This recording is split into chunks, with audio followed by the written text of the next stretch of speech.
Un librito dulce y amargo. ¿Cómo es posible que de un solo libro pueda tener dos sabores opuestos o diferentes? Ese será el tema que hoy hablaremos aquí en Biblia Fácil Apocalipsis.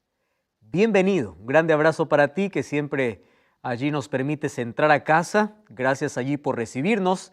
Estamos allí en la sala, estamos en el cuarto, no sé dónde estamos, pero ahí estamos en la TV Nuevo Tiempo o a través de internet, de YouTube, de Facebook, por cualquier medio que estés viendo este programa. Gracias por permitirnos acompañarte, por permitirnos allí juntos estudiar la Biblia cada semana. Un grande abrazo para ti. Estoy aquí junto a mis amigos que dejaron sus países por unos días para poder grabar esta temporada y para que juntos podamos comprender esta revelación extraordinaria que Dios tiene para nosotros. Saludos, Dios te bendiga y una vez más, gracias por acompañarnos. El tema de hoy está impresionante. Es por eso que tienes que tomar tu Biblia. Yo estoy aquí con Biblia en mano y vamos a pedir que Dios pueda colocar esta palabra en nuestro corazón. ¿Recuerdan ustedes que en los capítulos anteriores vimos que habían dos temas que tenían una relación estrecha? Eran los 7 sellos y las 7 trompetas, porque ambos eran interrumpidos. Antes que se toque la séptima, era interrumpido por algún otro evento, por algún otro hecho, acontecimiento o acción que era colocado. En el caso de los 7 sellos, antes de que el séptimo sello pueda desatarse, había una pregunta y decía, ¿quién puede sostenerse en pie? Entonces allí empieza a colocar un interludio o un capítulo para explicar que aquellos que se mantienen en pie son los 144,000. En el caso de las 7 trompetas, después de la 6ª trompeta, vamos a abrir la Biblia, ahí en Apocalipsis capítulo 9, vemos allí en el capítulo 9 que el ángel toca la 5ª trompeta, o el 5º ángel tocó la trompeta, y luego vemos en el versículo 13 que se toca la 6ª trompeta, y la 7ª trompeta lo encontramos en el capítulo 11, versículo 15. Y ahí vemos un interludio una vez más, ¿verdad? Desde la 6ª a la 7ª trompeta, el capítulo 10 y el capítulo 11 en la primera mitad habla de algunos acontecimientos que sucederían antes que se toque la 7ª trompeta. La 7ª trompeta sería la venida de Jesús. Muy bien, entonces en el capítulo 10 encontramos una revelación importante. Vamos a a Apocalipsis capítulo 10, versículo 1 y versículo 2. ¿Está bien? Vamos a leer. Dice allí, vi descender del cielo otro ángel. Solo que aquí le pone una característica importante. No dice simplemente ángel, dice un ángel fuerte. Nosotros tenemos que tener en cuenta cada vez que encontramos alguna expresión, algún adjetivo, alguna característica principal que se da a cierto personaje, lo está distinguiendo de los demás. No es simplemente un ser celestial, sino este es un ángel fuerte. Acompáñenme a ver las características. Miren, número 1, él está envuelto en una nube. ¿Qué más tiene? Un arco iris sobre su cabeza. Su rostro era como el sol, sus pies como columna de fuego. Solo hasta allí. Nos da aquí la referencia de que lo que está viendo Juan es un ángel fuerte. ¿Quién es este ángel fuerte? Las características que presenta Juan nosotros ya lo hemos visto en los capítulos anteriores. ¿Se acuerdan ustedes el capítulo 1 cuando Jesús se mostró a Juan ahí en la isla de Patmos? ¿Cómo qué se mostró? Como alguien que tenía el rostro como el sol. Apocalipsis capítulo 1, versículo 16. Alguien que tenía sus pies como columnas de fuego. También Apocalipsis 1, 16. Haciendo mención ¿a quién? A Cristo, ¿verdad?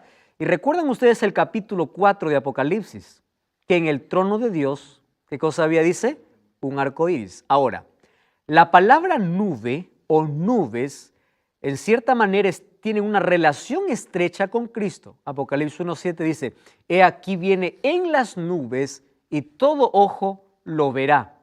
Ahora, aquí este ángel está envuelto en una nube. Tiene el arco iris, tiene su rostro como el sol y sus pies como columna de fuego. Al hacer aquí la referencia del ángel fuerte, nos está diciendo que por las características que presenta, es Cristo, es Jesús. La pregunta es, ¿por qué se dice que es un ángel? ¿No? Un ángel fuerte.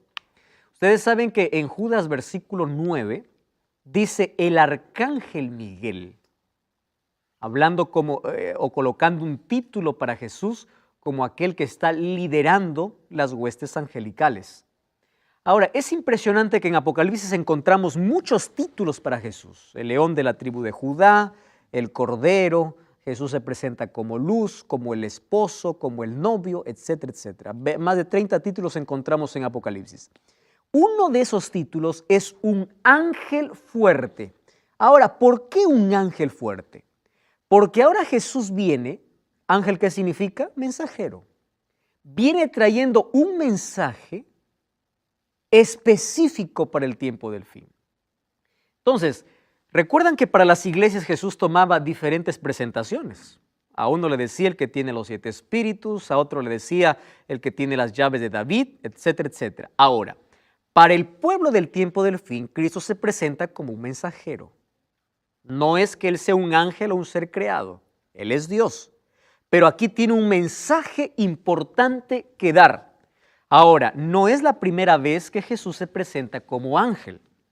Cuando nosotros vamos a Josué capítulo 5, versículo 13 al 15, nosotros vamos a encontrar que Josué estaba listo para una batalla. ¿Recuerdan ustedes aquella escena donde él vio un general, un hombre delante de él? Y él le hace la pregunta y le dice, ¿tú eres de los nuestros o de nuestros enemigos? Y él le dice, no, yo vengo de parte del cielo, soy el príncipe del cielo. ¿Por qué sabemos que la referencia o el personaje que se presentó a Josué es también Jesús? Porque Josué lo adoró y el ángel aceptó la adoración. Un ángel, que es un ser celestial o un ser creado, no acepta la adoración de un ser humano. Vamos a Apocalipsis capítulo 19, versículo 10. Por ejemplo, cuando vemos a Juan postrándose ante un ángel. Miren, ve, libro de Apocalipsis, capítulo 19, versículo 10, ¿qué dice ahí? Entonces yo me postré a sus pies para adorarlo, y él me dijo, mira, no lo hagas. Yo soy consiervo tuyo y de tus hermanos que mantienen el testimonio de Jesús. ¿Adora a quién? A Dios. Ahora, fíjese qué interesante esta expresión. Un ángel, siendo un ser celestial, no permite ser adorado. ¿Por qué entonces hoy los seres humanos pueden adorar a hombres que supuestamente están en el cielo? Hay muchos que rezan a San Pablo, rezan a San Pedro, rezan a...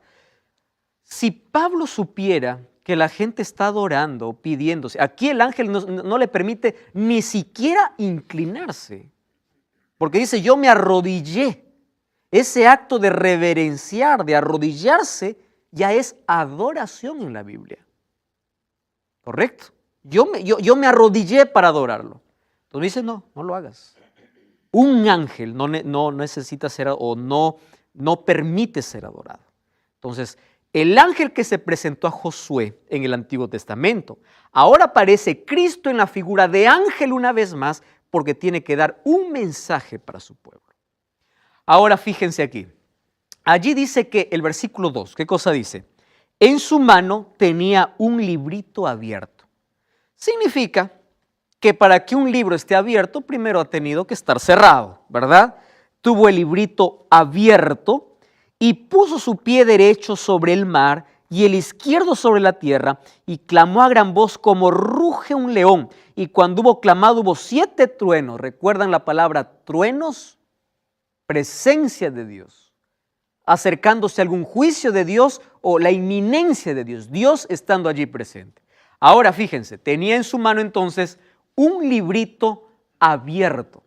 Puso su pie derecho sobre el mar y sobre la tierra y gritó a gran voz, y cuando él hubo gritado, 7 truenos emitieron sus voces. Cuando en la Biblia se hace referencia a tierra y mar, está hablando de la totalidad de la tierra. Miren, mar en Apocalipsis capítulo 18, capítulo 17, 15, dice que representa muchedumbres de gente. Y tierra, lugares poco poblados. Eso vamos a ver en los siguientes capítulos. Entonces, cuando dice que está con el pie sobre el mar y sobre la tierra, está hablando de que el mensaje que tiene un alcance mundial. Muchedumbres de gente como lugares pocos poblados. Aquí alcanza la totalidad, el mensaje que él tiene es para todo el mundo, ¿correcto? Ahora, fíjense, otro asunto interesante. Ahora, ¿qué cosa más dice el versículo 5? Vamos a leer el versículo 5. Dice así: el ángel que vi de pie sobre el mar y sobre la tierra, levantó su mano al cielo y juró por el que vive por los siglos de los siglos, que creó el cielo y las cosas que están en él, y la tierra y las cosas que están en ella, y el mar y las cosas que están en él, que el tiempo no sería más, sino que en los días de la voz del séptimo ángel, cuando comienza a tocar la trompeta, el misterio de Dios se consumará. Es la revelación completa de Dios, ¿verdad? Como lo anunció a sus siervos los profetas. Eso ocurrirá en la eternidad, porque en la séptima trompeta Cristo regresa. Ahora, fíjense un asunto aquí. Dice que levantó su mano y dijo: el tiempo no es más. No pierdan, por favor, Apocalipsis 10:5 y vamos a Daniel. Daniel capítulo 12, versículo 5. ¿Está bien? Daniel capítulo 12, versículo 5 al versículo 7. Es el último capítulo de Daniel, versículo 5 hasta el versículo 7. Dice así, presten atención. Dice: yo miré y vi a otros dos que estaban en pie, uno que estaba al lado del río y el otro al otro lado. Y dijo uno al varón vestido de lino, que estaba sobre las aguas del río: ¿cuándo será el fin de estas maravillas? Versículo 7. Oí al varón vestido de lino que estaba, ¿qué cosa dice? Sobre las aguas del río, el cual alzó su mano derecha. ¿Recuerdan Apocalipsis capítulo 10? ¿Sí? Alzó su mano derecha y juró por el que vive por los siglos de los siglos, que será por tiempo, tiempos y la mitad de un tiempo. Y cuando se acabe la dispersión del poder del pueblo santo, todas estas cosas se cumplirán. Presten atención aquí.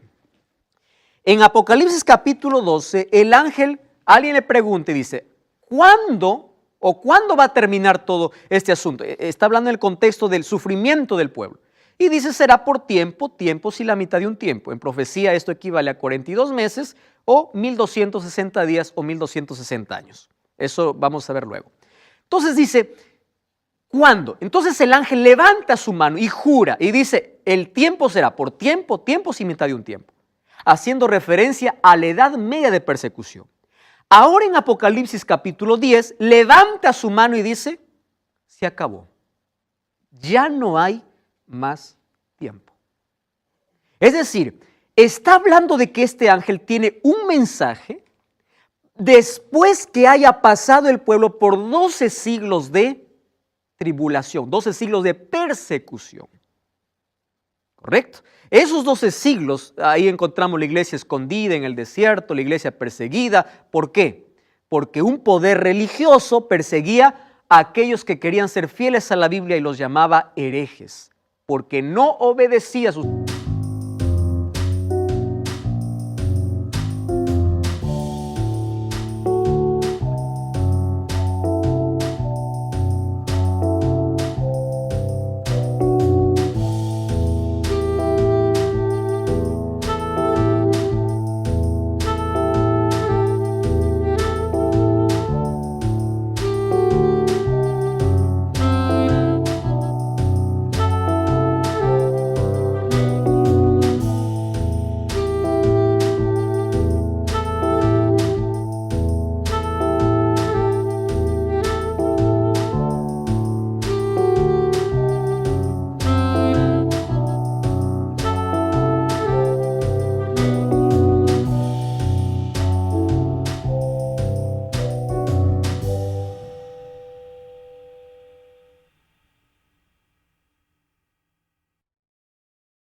sus órdenes, y eran las órdenes del Papa, ¿verdad? 12 siglos de sangre a través de la Santa Inquisición y a través de todas las cosas que se hicieron, las grandes matanzas a los cristianos. Ahora el ángel dice, tiempo no será más. Es decir, ahora comienza el tiempo del fin. No hay otra profecía más. Aquí comienza el fin. Ahora es interesante entonces que Apocalipsis 10 es un eco de Daniel 12, con una sola excepción. Ya no habrá más tiempo. El tiempo del fin profetizado por Daniel ahora está en pleno movimiento cuando el ángel en el capítulo 10 levanta su mano y dice, ya no existe más tiempo.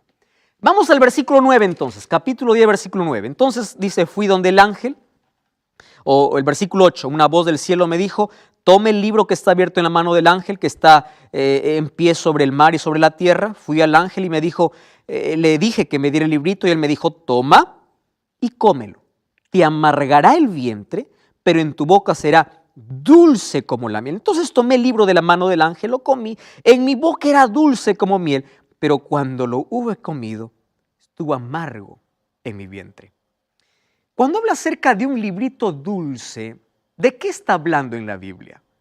Entonces tenemos que buscar el contexto. Miren, yo aquí tengo por lo menos 3 textos que hablan acerca de la dulzura del Evangelio.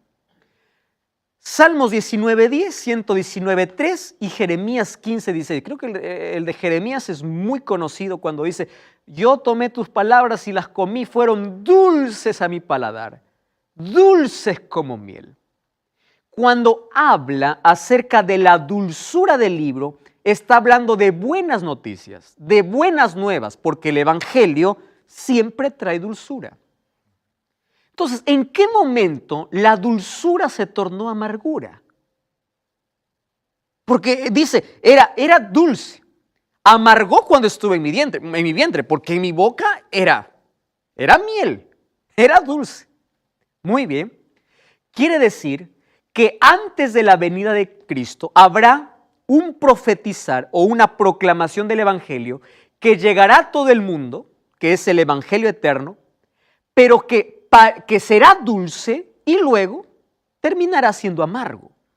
Ahora, vamos al capítulo 10, versículo 11. Fíjense lo que dice. Y él me dijo, este contexto es importante, es necesario que profetices otra vez a pueblos, naciones, lenguas y reyes.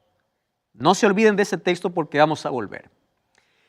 ¿En qué momento se hizo dulce o se hizo amargo algo que era dulce? Nosotros comprendemos que el librito que tenía en la mano aquí el ángel era el libro de Daniel, por una razón. Vamos a Daniel capítulo 12. Volvamos a Daniel, ¿está bien? Daniel capítulo 12, vamos a leer el versículo 4. Vamos a ver el texto, Daniel capítulo 12, versículo 4. 12:4. Miren lo que dice allí la Biblia. Pero tú, Daniel, cierra las palabras y sella el libro. ¿Hasta cuándo? Dice. Hasta el tiempo del fin. Cerrar el libro significa que su comprensión sería en el tiempo del fin. Un libro cerrado significa un libro no comprendido. Está cerrado, no se puede comprender. Muchos correrán de aquí para allá. Y la ciencia, cuando habla de ciencia, está hablando también de conocimiento que aumentará. Entonces, el libro cerrado de Daniel 12 ahora se abre en Apocalipsis capítulo 10. ¿Qué cosa es lo que tenía cerrado el libro de Daniel? Daniel tiene muchas profecías. Sin embargo, hay una que Daniel nunca llegó a su comprensión total, a pesar de que el ángel Gabriel explicó. Y es la profecía de Daniel capítulo 8, versículo 14. Cuando dice, y él me dijo, hasta 2300 tardes y mañanas el santuario será purificado. Esta es una de las profecías más largas en la Biblia. Es una profecía de tiempo, más larga. No existe una profecía más larga que esta. 2300 tardes y mañanas. La referencia tarde y mañana está sacando de Génesis capítulo 1. Tarde y mañana representa a un día, ¿correcto? Ahora, Ezequiel 4:6 y Números 14:34 dice que un día equivale a un año. Entonces, tarde y mañana, un día, Génesis capítulo 1. Números 14:34 y Ezequiel 4:6 dice que en profecía un día equivale a un año. Cuando dice 2300 tardes y mañanas, está hablando de un periodo de 2300 años, que comprobamos en la historia, que fue un tiempo que abarcaba desde el tiempo judío hasta el tiempo del fin. Mas eso no es una interpretación nuestra. Vamos a ver que en el año de 1840 en adelante aparece un hombre bautista, él es bautista, llamado Guillermo Miller, él es un agricultor, dedicó varios años de su vida al estudio de las profecías de Daniel. Y una de las cosas lindas que encontramos en la Biblia es que cuando alguien investiga la Biblia y pide la dirección de Dios, el Espíritu Santo siempre le muestra una verdad. Ahora, él empezó a estudiar la profecía cerrada de Daniel, ¿correcto? Ahora, esa profecía de las 2300 tardes y mañanas, él empezó junto a un grupo de personas a poder ver el cumplimiento de esta profecía. ¿Por qué?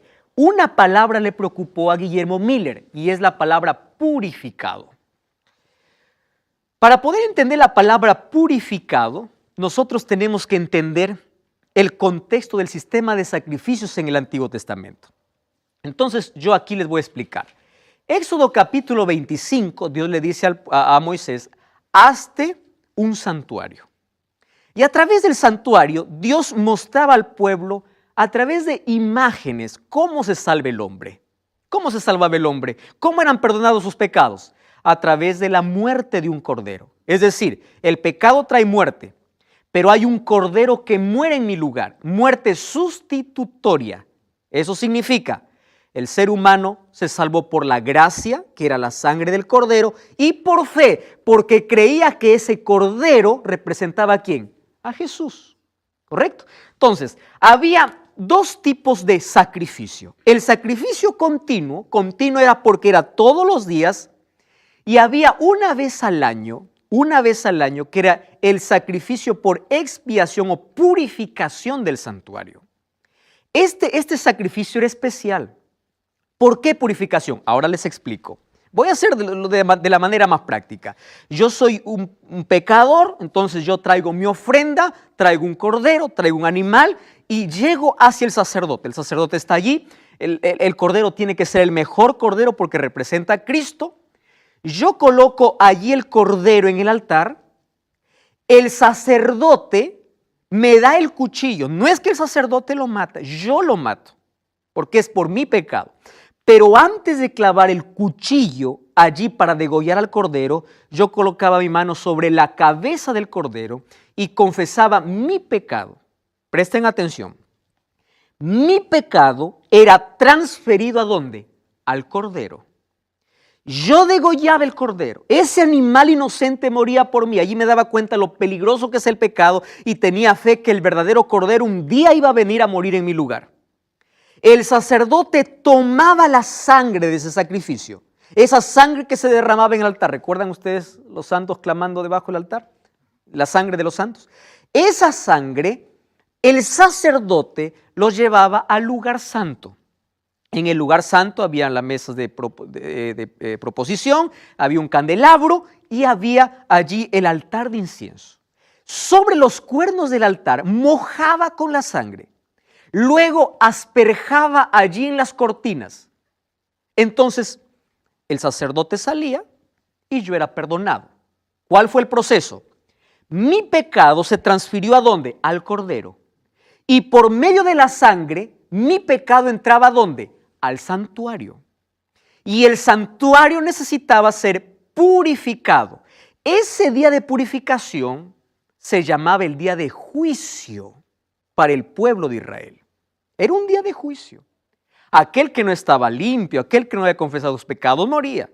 Entonces, el sacrificio continuo lo hacía el sacerdote. El sacrificio de purificación, el sumo sacerdote, que una sola vez al año entraba ¿dónde? al lugar santísimo. ¿Qué había en el lugar santísimo? El arca de pacto, estaba la vara que floreció de Aarón, estaba el maná y estaban las tablas que Dios le dio a Moisés, que eran las tablas de la ley de Dios. Ahí estaba el arca. La presencia de Dios descendía, la gran Shekinah, la gloria de Dios. El sumo sacerdote entraba y estaba allí en contacto con esa luz celestial, que era la presencia de Dios. Después de hacer la purificación del santuario, salía el sumo sacerdote, todo el pueblo estaba orando afuera y afuera se celebraba la victoria. ¿Por qué? Porque afuera estaban esperando un animalito. Recuerda, yo no especifiqué antes de que se celebre ese día, que era el 10º día del mes séptimo, no era cualquier día, 10º día del mes séptimo, 2 corderos eran echados suerte, uno para Dios y uno para Azazel. Azazel era para Satanás. Entonces, el sumo sacerdote salía, aquel que fue sorteado para Dios, era derramada su sangre y con eso se purificaba el santuario. Cuando él salía, ahora colocaba sus manos sobre el chivo que era para Azazel y ese se iba a morir en el desierto. Eso representaba el milenio, que luego vamos a ver, porque el diablo finalmente va a llevar el pecado, no porque él sea nuestro salvador, porque el perdón entró por causa del cordero, no por causa de Azazel, ¿correcto? Entonces, finalmente lo único que hace el sumo sacerdote es culpar al diablo por haber provocado todos los pecados. Ahora, eso ocurría todos los años. El santuario era purificado una vez por año, ¿correcto? Una vez por año. Ahora, cuando Guillermo Miller dice 2300 tardes y mañanas el santuario será purificado, él piensa así: santuario en la tierra, Jerusalén fue destruida. ¿Qué santuario? Santuario en la tierra. Excelente, dijo. Entonces, si el santuario es la tierra, quiere decir que la tierra será purificada. ¿Y cómo va a ser purificada la tierra? Cristo regresa. Eso es lo que él pensaba. Y ese mensaje fue difundido a partir de ese año. Bienvenido, estás en Biblia Fácil. Una vez más estamos aquí de regreso, ahora hablando acerca del capítulo 10 del libro de Apocalipsis. Ahí vimos un ángel sosteniendo un librito que fue ordenado para Juan que pueda él comerlo. Y este librito era dulce al paladar, sin embargo en su vientre amargó. Vimos allí cómo apareció un hombre en la historia que estuvo preocupado por una expresión de aquel libro que un momento fue cerrado, que fue el libro de Daniel. Y ahí encontró que el santuario sería purificado. Lo que le llamó la atención a él fue la fecha, 2300 tardes y mañanas. En un periodo profético sería 2300 años. Entonces él, basándose allí en el servicio diario, el sacrificio continuo y en la purificación de lo que sucedió en el pueblo de Israel, entonces él llegó a una conclusión extraordinaria de que la purificación del santuario, pensó él, que sería aquí en la tierra y se purificaría con la venida de Cristo.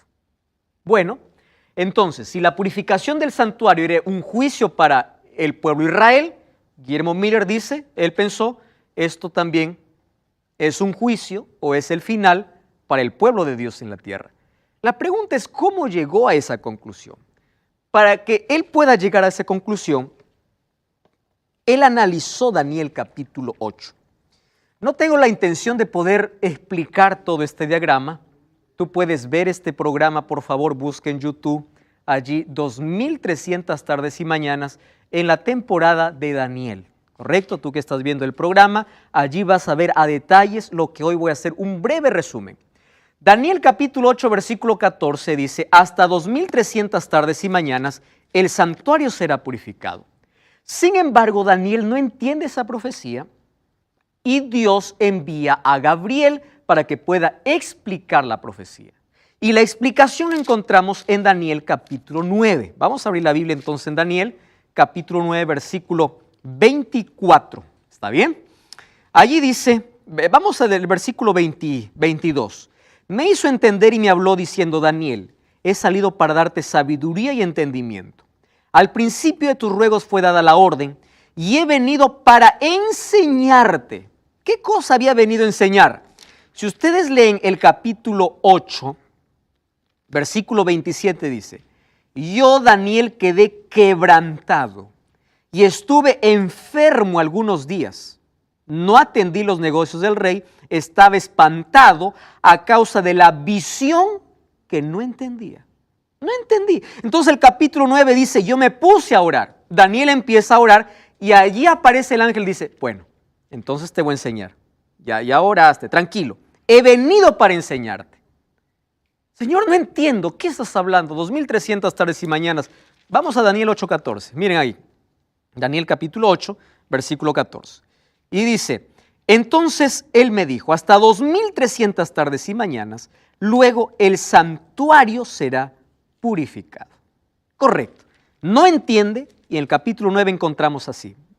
Capítulo 9, versículo 24. 70 semanas están determinadas para tu pueblo y para tu ciudad, para terminar la prevaricación, poner fin al pecado, expiar la iniquidad, traer justicia, sellar la visión y ungir. Esa palabra ungimiento es importante. ¿Ungir a quién dice? Al Santo de los Santos. ¿A quién está haciendo referencia aquí? A Cristo. Correcto. Sabe y entiende que desde la salida de la orden para restaurar y edificar Jerusalén hasta el Mesías príncipe, dice, habrá, miren cómo divide, 7 semanas y 62 semanas. Ahora, 62 más 7, ¿cuánto es? 69. ¿Es así o no? ¿Y cuántas semanas estaban determinadas para su pueblo? 70. Entonces le dice, mira, desde la salida de la orden hasta el Mesías príncipe, ¿habrán cuánto? 62 más 7, 69 semanas, solo que lo está dividiendo en 2 partes. Se volverá a edificar la plaza, el muro en tiempos angustiosos. Después de las 62 semanas se quitará la vida al Mesías. ¿De qué está hablando? De la muerte de Cristo. Es decir, esta es una profecía mesiánica. Dice, se quitará la vida al Mesías, nada le quedará, etcétera, etcétera, y allí se destruirá la ciudad, el santuario. Versículo 27. Por una semana más se confirmará el pacto.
A muchos, y a la mitad de semana haré cesar el sacrificio y la ofrenda. Esto parece un trabalengua, ¿verdad?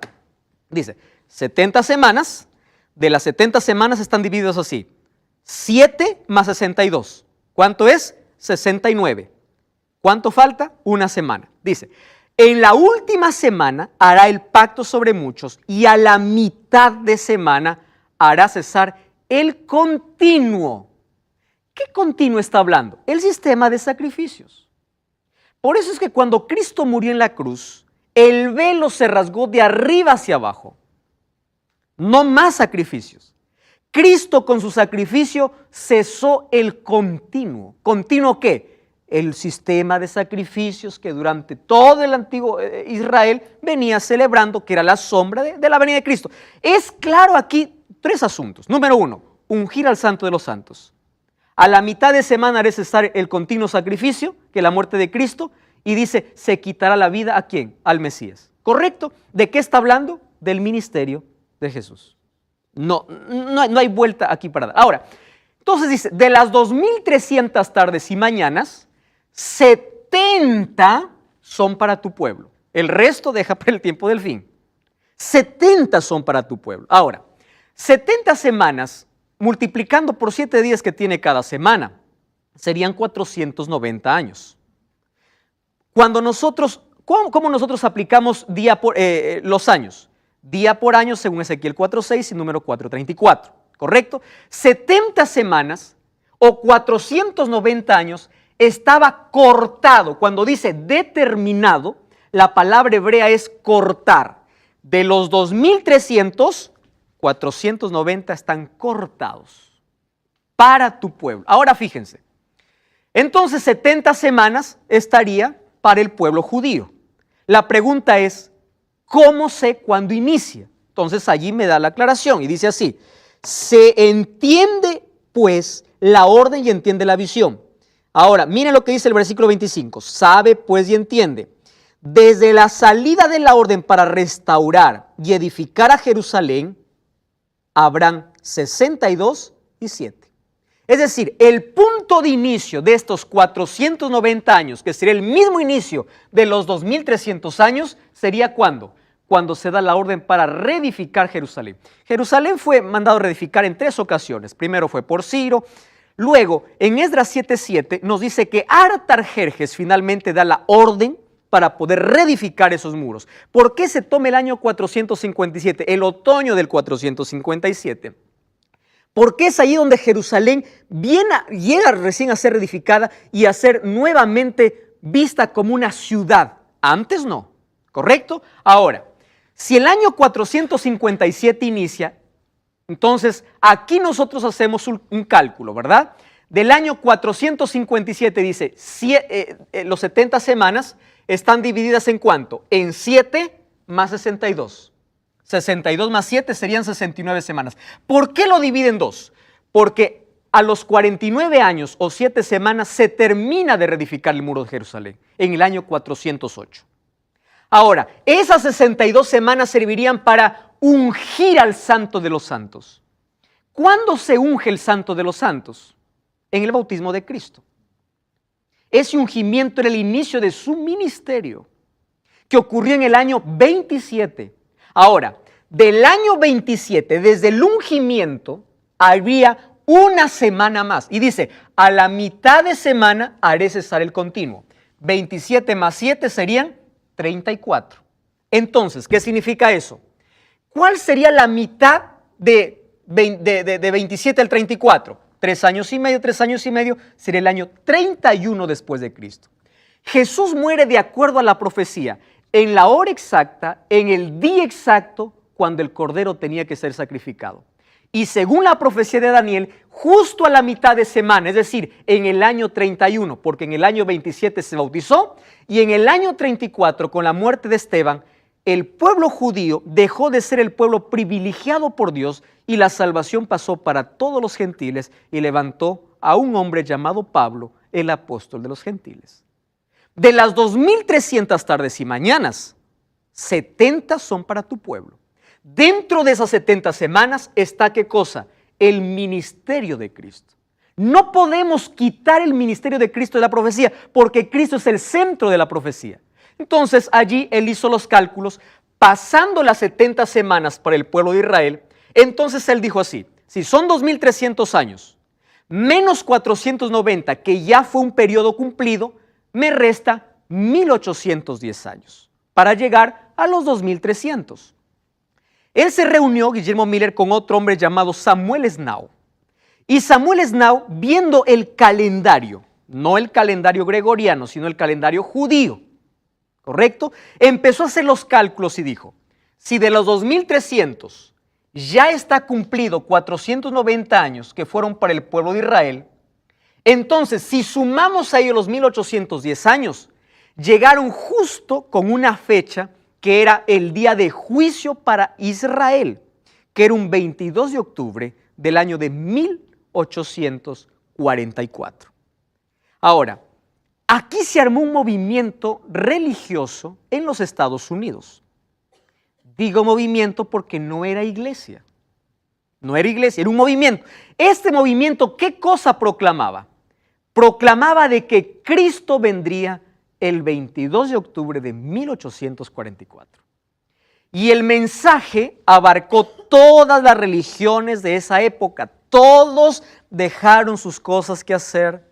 Todos dejaron sus sembríos, todos dejaron todo, porque Cristo vendría el 22 de octubre de 1844. Ellos estaban tan convencidos que el mensaje era tan dulce. ¿Y por qué era tan dulce? No hay mejor buena nueva que el cumplimiento de la promesa. Cristo vendría. Ahora, Él no solamente se basó allí en las fechas que ya los mostramos, sino que según el capítulo, vamos a Daniel capítulo 7, vemos una escena de juicio después de los 1260 años de persecución. Miren, en el capítulo 7, ahí en el versículo 8 dice, mientras yo contemplaba los cuernos, un cuerno pequeño salió y delante de él fueron arrancados 3 cuernos. Este cuerno tenía ojo de hombre, una boca que hablaba gran insolencia. Esto vamos a ver en el capítulo 13 de quién se trata.